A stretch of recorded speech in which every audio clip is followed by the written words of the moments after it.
Patriots and Ravens are set for their divisional round playoff game here at Gillette Stadium. Fittingly, it's the coldest week the universe has ever seen as these two teams prepare. I mean, remember how cold it was back in 2009 for that game too, but the weather isn't really going to be a factor. It's who wins the game or who performs the best, executes the best, as we've gotten that beaten into our heads throughout covering the Patriots not only this season but through many seasons. And let's discuss three key areas that the Patriots need to succeed in order to move on to the AFC Championship. Number one's a no-brainer. Handle that Ravens pass rush. Terrell Suggs, Elvis Dumervil combined for 29 sacks in the regular season.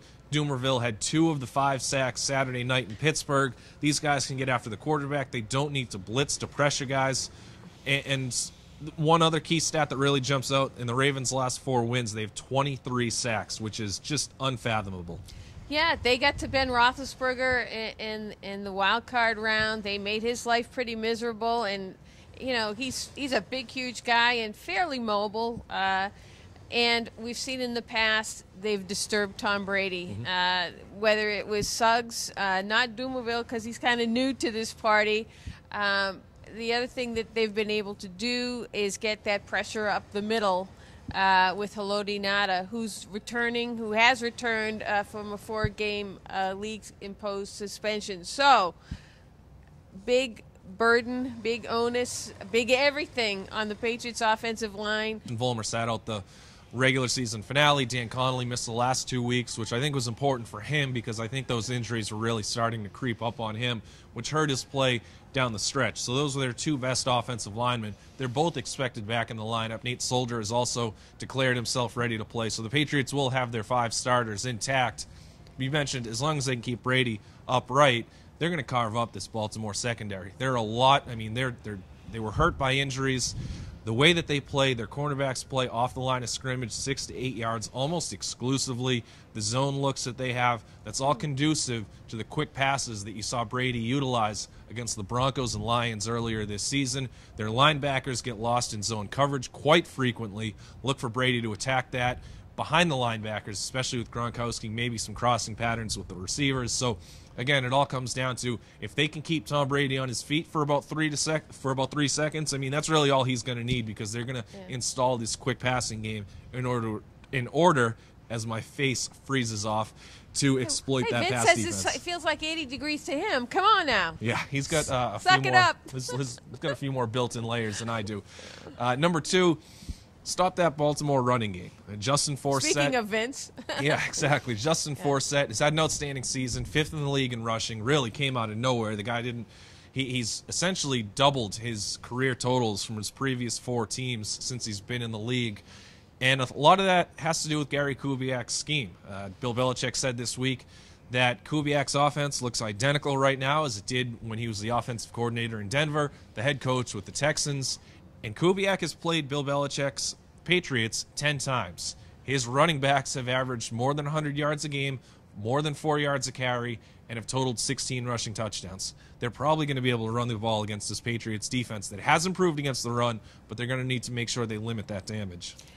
Exactly, and if they're able to do that, and it's interesting, Pittsburgh was really able to do that. They shut down Forsett. I think he had like 36 yards on 16 carries. Nowhere. He went nowhere.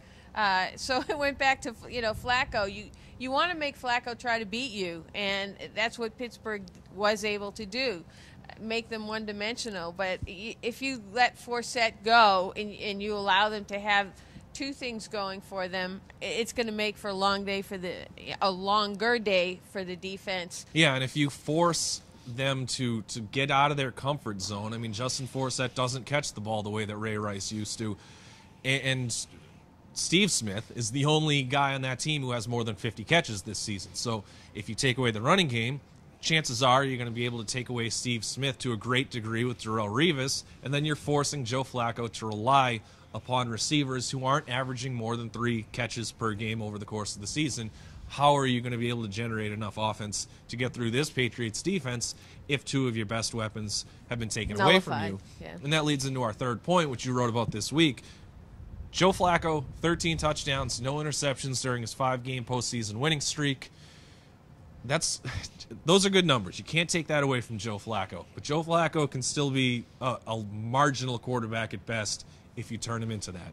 Right, and I think it was week 16 against the Houston Texans. Old friend Romeo Crennel, now the defensive coordinator there, was able to make Joe Flacco look pretty miserable and pretty awful, which Flacco can look if you do the right things. They were able to stop the run, and he was able to create a lot of pressure. Obviously, when you have J.J. Watt, that helps.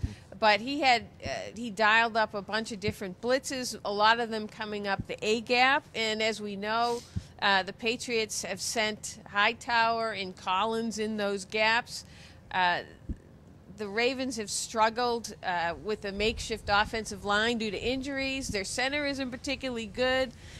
With Vince coming, should be able to devour that center, or at least they'll be able to get some pressure up the middle.